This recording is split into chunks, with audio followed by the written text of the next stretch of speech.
Hi tech हथियार, घातक गोला बारूद, आधुनिक ड्रोन और मिसाइलें।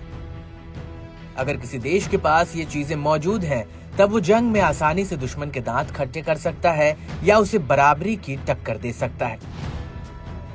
लेकिन क्या किसी का ध्यान इन आधुनिक हथियारों को चलाने वाले सैनिकों की फिटनेस पर जाता है?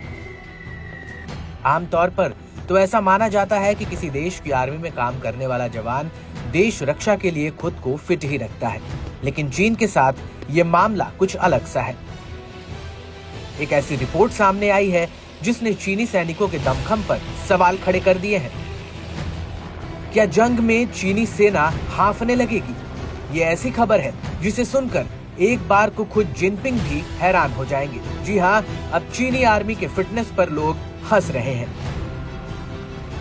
दरअसल अमेरिकी थिंक टैंक रैंड कॉर्प की रिपोर्ट में दावा किया गया है कि चीन की सत्ताधारी पार्टी फौज को बेहतर सिर्फ इसलिए कर रही है ताकि वो सरकार में बनी रहे, न कि इसलिए कि उनकी आर्मी सेना युद्ध के लिए तैयार हो सके। ऐसे में युद्ध के हालातों में चीनी सेना के लिए युद्ध के मैदान में टिक पाना मुश्किल हो सकता है। अमेरिकी थिंक टैंक की रिपोर्ट कहती है कि चीनी कम्युनिस्ट पार्टी के सेना को मजबूत तो करने का मकसद सत्ता पर अपनी पकड़ बनाए रखना है, न कि किसी बाहरी दुश्मन से लड़ना।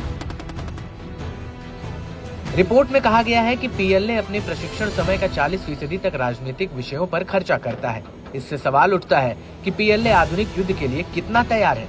पीएलए यूनिट के नेतृत्व में भी राजनीतिक लोग शामिल होते हैं, जो युद्ध क्षमता के बजाय पार्टी के प्रति वफादारी पर जोर देते हैं। रिपोर्ट में यह भी कहा गया है कि अमेरिका और चीन के बीच पारंपरिक युद्ध की संभावना बहुत कम है। रिपोर्ट में चीनी सैनिकों की कमी और भ्रष्टाचार से जूझते हुए भी बताया गया है। ऐसे में ये सवाल उठना लाजमी है कि चीनी सेना युद्ध के लिए कितनी तैयार है। बताया जाता है कि पीएलए की यूनिट के नेतृत्व में राजनीतिक लोगों को शामिल किया जाता है, जो पार्टी की ओर वफादारी और अधिक ध्यान देते हैं, न कि युद्ध क्षमता की तरफ।